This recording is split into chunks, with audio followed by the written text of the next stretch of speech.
मार्गदर्शन आपण आता ऐकलं ते आपले दुसरे मार्गदर्शक मधुभाऊ नवले, माजी खासदार भाऊसाहेबजी वागचौरे। हा मोर्चा आयोजित करण्याची संकल्पना ज्यांच्या मनामध्ये आली आणि ती प्रत्यक्षात उतरवण्यासाठी ज्यांनी अपार मेहनत घेतली असे आपले सर्वांचे मित्र अमितराव भांगरे, ज्यांचं अभ्यासपूर्वक भाषण नुकतंच आपण ऐकलं ते मधुकरजी तळपाडे, सुनीताताई भांगरे, सतीश भांगरे, डाव्या चळवळीचे आपले नेते एकनाथ मेंगाळ, तुळशीराम कातोरे, डॉक्टर भाऊराव उघडे, ज्यांचं विश्लेषणपर भाषण आपण ऐकलं ते स्वप्नीलजी धांडे। मंचावर अनेक मान्यवर उपस्थित आहे। डॉक्टर संदीप कडलक आहेत, विजय देशमुख आहेत, डॉक्टर मोरे आहेत, महेशराव नवले आहेत, मीनानाथजी पांडे जे खूप सविस्तर या ठिकाणी बोललेत। सर्वच मान्यवर, ठाकर समाजाचे काही मान्यवर उपस्थित आहे। सर्वच उपस्थित मान्यवर बंधूंनो आणि भगिनींनो, आजचा मोर्चा हा मला आरक्षणाच्या मागणीच्या बद्दल भूमिका स्पष्ट करणारा असा मोर्चा नक्कीच वाटतो, परंतु त्याचबरोबर अकोल्याचं आगामी राजकारण काय असेल हे सुद्धा स्पष्ट करणारा मोर्चा मला वाटतो। आपण 2019 ला एक प्रयोग केला आणि जी 40 वर्षाची राजवट होती त्याला पर्याय दिला पाहिजे ही लोकांच्या मनात जी भावना होती त्याच्यासाठी आपण सगळ्यांनी सहकार्य केलं। अनेक लोक इच्छुक होते, मला भांगरे साहेबांची आठवण काढल्याशिवाय पुढे जाता येत नाही, पण सर्वांनी मोठेपणा दाखवला आणि आपण म्हणालो यावेळी एकास एक करू आणि तालुक्यामध्ये परिवर्तन घेऊन येऊ। आपण तो प्रयोग यशस्वी केला। आपण जनतेचा जो आवाज होता त्याला मूर्त स्वरूप दिलं, परंतु दुर्दैवानं पुढच्या काळात महाराष्ट्रामध्ये काही घटना घडल्या आणि आपली जी एकजूट आहे ती परत काही काळासाठी विखुरली गेली, विस्कळीतपणा आला।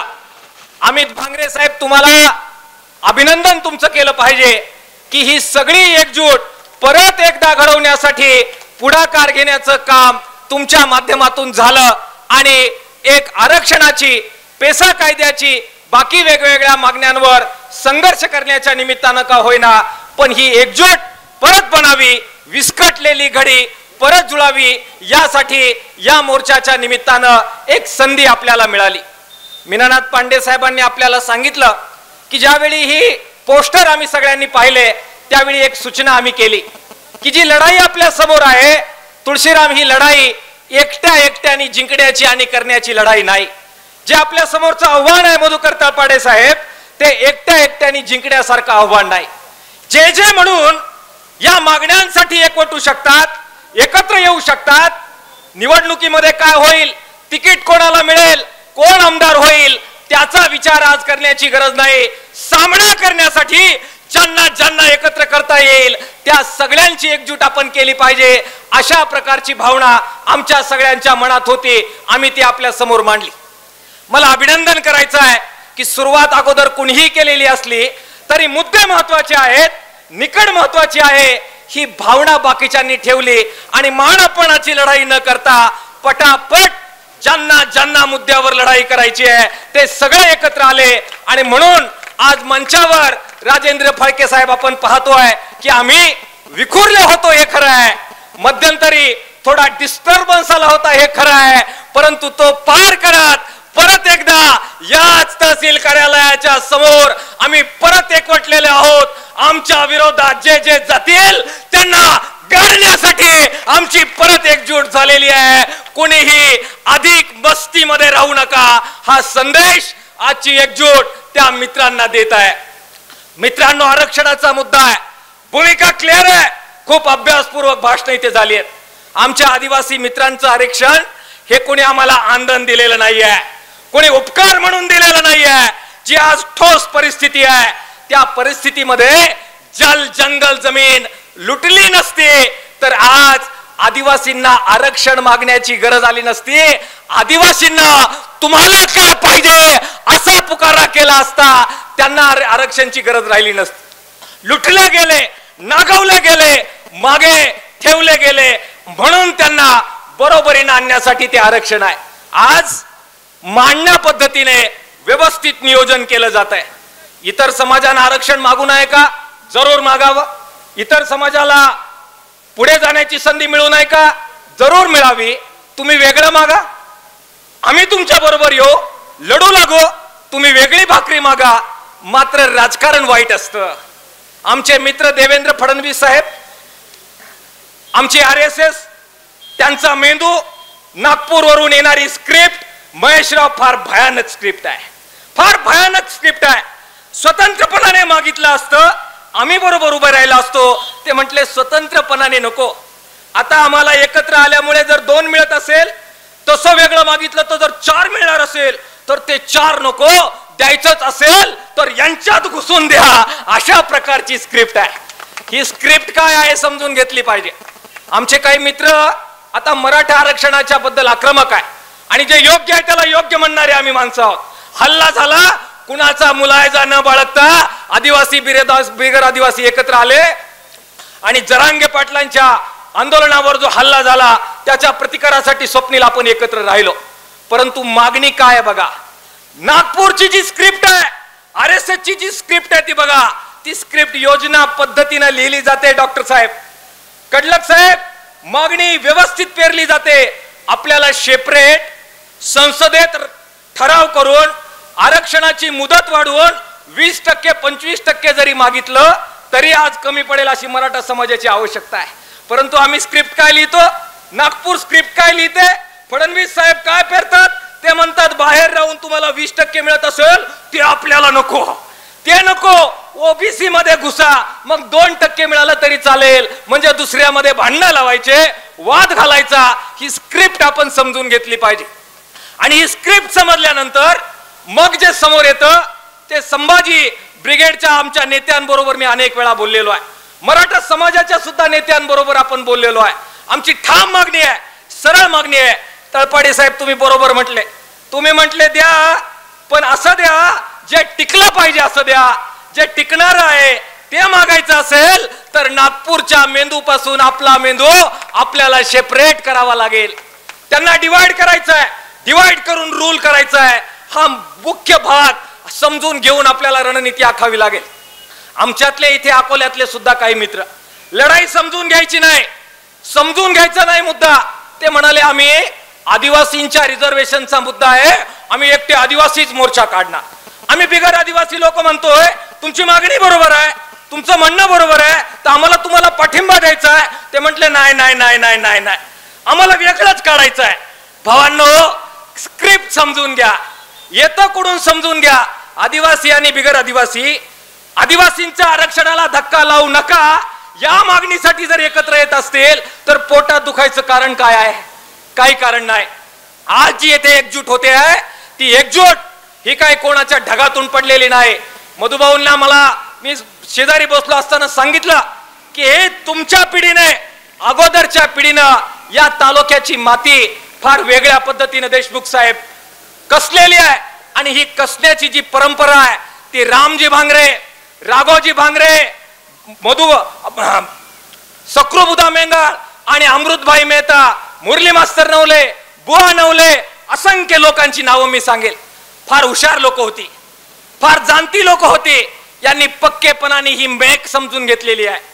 जेव्हा जेव्हा आपण विभागून राहू, आदिवासी बिगर आदिवासी अशी भांडणं करू, दलित बिगर दलित अशी भांडणं करू, त्यावेळी नुकसान व्हायचं असेल तर आपलं होईल आणि फायदा व्हायचा असेल तर हरामखोरांचा, चोरांचा आणि लुटारूंचा होईल. ही समज ही मागच्या पिढीमध्ये होती. आपण भाग्यवान आहोत, आपण फार व्यवस्थितपणाने त्याचं आकलन करू शकलेलो आहे आणि तोच तो धागा आहे, तो आपण पुढे नेतोय. आणि म्हणून आजच्या मोर्चामध्ये मला सांगायला आनंद वाटतो की आदिवासी बिगर आदिवासी हा भेद नाही, दलित बिगर दलित हा भेद नाही. या तालुक्यातील सगळी कष्टकरी जनता एकवटली आहे आणि ठामपणाने मागणी करते आहे. धनगरांना द्यायचं तर सेपरेट द्या, आदिवासींमध्ये छदाम सुद्धा मिळणार नाही. हा एकजुटीचा नारा आजच्या या सभेमध्ये आपण करतोय. मराठा समाजाच्या मागणीबद्दल सुद्धा आपली डॉक्टर साहेब मागणी हीच आहे, टिकलं पाहिजे, असं मिळालं पाहिजे.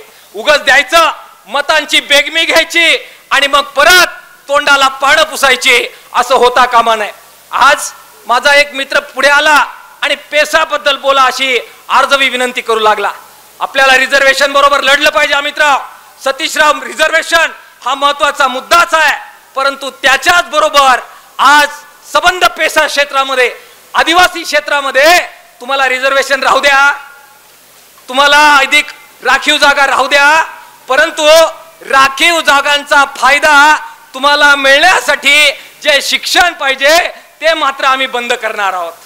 तुम्हाला रिझर्वेशन राहू द्या, परंतु शिकल्यानंतर तुमच्या लेकरांना नोकऱ्या मिळाव्यात यासाठी जे तुम्हाला नोकऱ्यांमध्ये रिझर्वेशन पाहिजे, खाजगीकरणाच्या माध्यमातून आम्ही नोकऱ्या काढून घेणार आहोत. म्हणजे काय?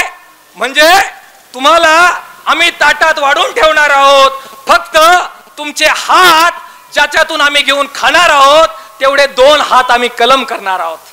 मित्रांनो, बिगर हाताचं, बिगर शिक्षणाचं आणि बिगर नोकऱ्यांचं आपल्या रिझर्वेशनला सुद्धा अर्थ कितपत उरेल याचा विचार करण्याची गरज आहे.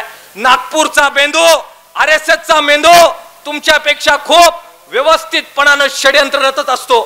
ते षड्यंत्र समजून न घेता आपल्यामध्ये भांडत राहिलो तर सत्यानाश झाल्याशिवाय राहणार नाही, ही समज सगळ्यांनी लक्षात घ्या. आणि म्हणून आजच्या मोर्चामध्ये एकीकडे रिझर्वेशन आपण मागत असताना दुसऱ्या बाजूला शिक्षणाच्या बाबतीतली दारं जी आमच्या गावागावातल्या प्राथमिक शाळा आहे त्या बंद करू नका, ही सुद्धा मागणी आजच्या मोर्चामध्ये आपण प्राधान्याने घेतली आहे. ही बाब सगळ्यांनी समजून घ्या. मित्रांनो, नोकऱ्यांचा उल्लेख माझ्या अगोदरच्या वक्त्यांनी केलेला आहे. काय चाललंय? आमची लेकरं, मला अनेक लोक माहिती आहे, पुण्याला मी राहिलेलो आहे, मान मोडेपर्यंत MPSCचा UPSCचा मधुकर तळपाडे साहेब अभ्यास करतात. त्या मुलांचे कोबण्या झालेले डोळे मी पाहिलेले आहेत. त्यांना आशा आहे की आपल्याला जो अधिकार आजपर्यंत मिळाला नाही, आमच्या बापाने आईने पोटाला चिमटा घेतला, आम्ही आश्रमशाळांमध्ये राहिलो, रोखी सुकी भाजी खाली, आज कुठेतरी शिक्षणाच्या माध्यमातून MPSC करू, UPSC करू, डॉक्टर वकील तर होऊच, परंतु सरकारी प्रशासकीय सेवेमध्ये जाऊ. RSSचा मेंदू हुशार आहे. ते म्हटले आम्ही तुमचे हात कापणार, ताटात वाढून ठेव, परंतु हात कापणार आहे. त्यांना तहसीलदारापासून तर सगळ्या नोकऱ्यांमध्ये आता आरक्षण आणायचं आहे.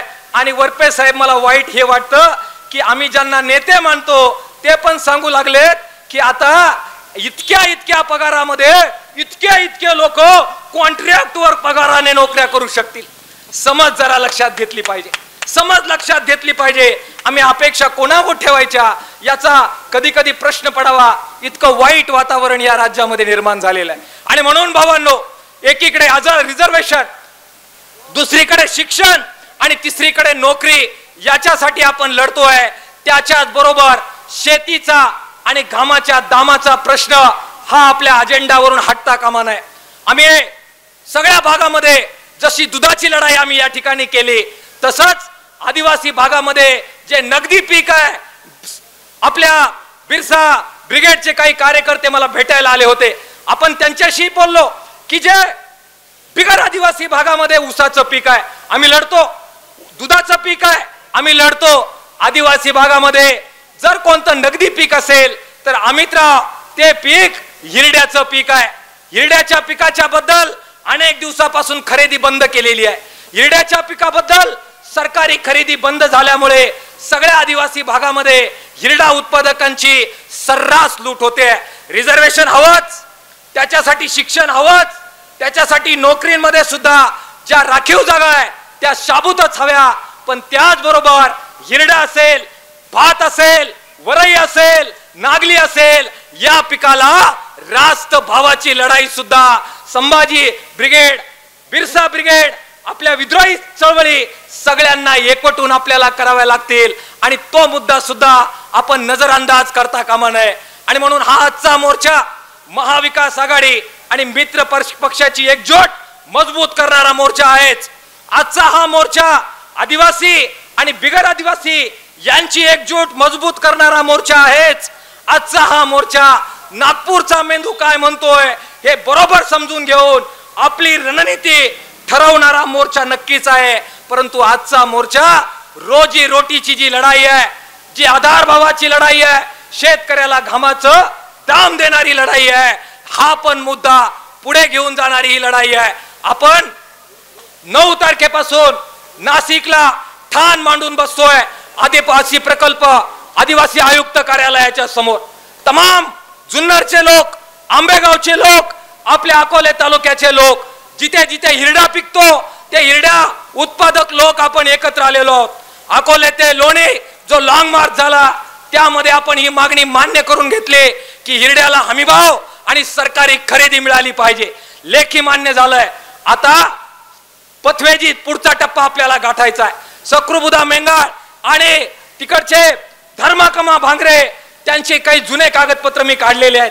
त्यांच्या बरोबर चर्चा सकृबुदा बरोबर करण्याचा योग मला आलेला होता.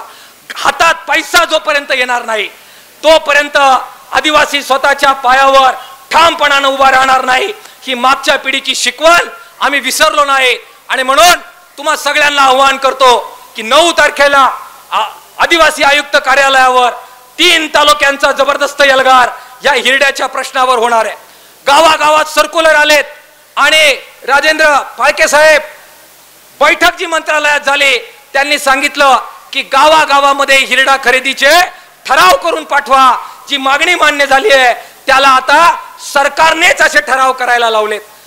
या ठिकाणचे तमाम कार्यकर्त्यांना मी विनंती करतो, मोर्चा होईल, भाषण होतील, गावात गेल्यानंतर ग्रामसेवक गाठा, परिपत्रक हिरड्याचं काय आलंय काढायला लावा. सगळ्या गावामध्ये ठराव या हिरड्याचे झाले पाहिजेत, जेणेकरून रिझर्वेशन, नोकरी, त्याचबरोबर घामाचं दाम ही सार्वत्रिक लढाई भावांनो आपल्याला पुढे घेऊन जाता येईल.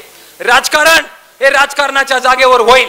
माझे काही मित्र आता म्हणतायत की तुम्ही मोर्चा काढला मग आम्ही पण मोर्चा काढू, आम्ही फासावर गेलो तर तुम्ही फासावर जाणार का, हा प्रश्न मला त्यांना जरा विचारायचा आहे. ते फासावर जाण्याची वेळ आली की मग त्यांचे हातपाय लटलट कापतात. आपल्या ध्येयावर ठाम राहण्याची वेळ आली की मग पायी लटलट कापतात आणि मग सोयीचं जे आहे तिकडे ते झुकून जातात. असे सोयीचे झुकणारे हे राघोजी भांगरेंचे वारसदार असू शकत नाही, हे नम्रपणाने मला आज सांगितलं पाहिजे. भावांनो आणि बहिणींनो, मोर्चा काढायला सर्वांनाच परवानगी आहे. आमची मोर्चाला शुभेच्छा आहे. पण इथे मोर्चा काढत असताना जिथे तुम्ही खरं भांडलं पाहिजे, ज्यांच्या मांडीला तुम्ही मांडी लावून बसता आणि ज्यांच्या होला तुम्ही आता आत्ता हो म्हणू लागलेला आहेत, त्यांना डोळ्यात डोळे भिडून एकदा सांगून बघा, आदिवासींमध्ये धनगरांना घुसवाल तर हा माझा राजीनामा असं म्हणून बघा. हा अजित नवले परत एक पुष्पगुच्छ घेऊन तुमचा सन्मान करायला नक्की राजूरला येईल. अरे जमीर जिवंत लागावा लागतो. जो बोलतो तसं वागतो त्याला हा महाराष्ट्र नमन करतो. बोलना कुछ और करना कुछ और, फार नाटक आणि नौटंक्या होत राहतात. आणि म्हणून माझ्या भावांनो, जरूर मोर्चे काढा पण बोलाल तसं वागा. ही आजच्या मोर्चाची तुमच्यासाठीची निरोपाची घडी ही आम्हाला द्यायची आहे. आपल्या सर्वांना परत एकदा मी धन्यवाद देईल की आपण सगळेजण एकवटलो. रामजी भांगरे, राघोजी भांगरे पासून सक्रू मेंगाळापर्यंत, मुरली मास्तर नवले, बुवा नवले पासून कोंड्या नवले पर्यंत जी एकजुटीची शिकवण आपल्या सगळ्यांना मिळाली ती आपण टिकूया. जाती जातीत भांडणं हा आपला पंथ नाही, धर्माधर्मात भांडणं हा आपला पंथ नाही. दोनच धर्म आपल्याला माहिती आहे.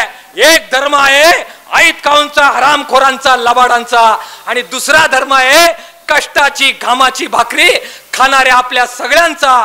त्यांचा धर्म नेस्ता नाबूद करत आपला धर्म, श्रमिकांचा धर्म मजबूत करण्याची शपथ आजच्या दिवशी आपण घेऊया. आपण ऐकलं. आपल्या सर्वांना धन्यवाद. मित्रांनो, लढाई संपणार नाही. 7 तारखेला सगळे शिक्षक एकत्र येत आहेत. याच रणभूमीमध्ये शाळा वाचवल्या पाहिजेत. यासाठी एक जबरदस्त एल्गार 7 तारखेला आपण सगळे काढतोय. आज तुम्ही आलात, तुमचं अभिनंदन. आज तुम्ही तुमच्यासाठी आलात, तुमच्या लेकरांच्या शिक्षणासाठी सुद्धा आलात.